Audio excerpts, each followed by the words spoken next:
Lalaki nagpakilalang opisyal ng Malacanang arestado sa Nueva Vizcaya. Sundan sa report.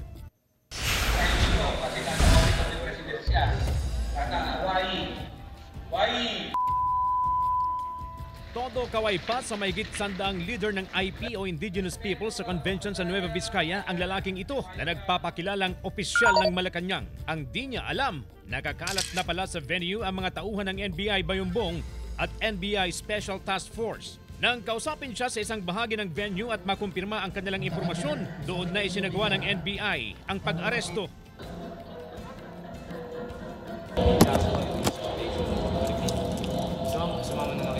Meron kaming nakuha sa kanyang table. Yung designation mismo nakalagay. Head Deputy Executive Secretary for Legal Affairs, Office of the President. Nag-issue ang Executive Secretary Office of the President ng negative certification that yung tao na subject natin is not related or connected to any office of the President. Ayon sa NBI, matagal na raw nagpapakilalang taga-Malacanang ang suspect sa kanyang mga sulat at itinutulak na proyekto. I-review daw niya yung requirements. Siya ang magpapasa mismo dun sa Office of the President.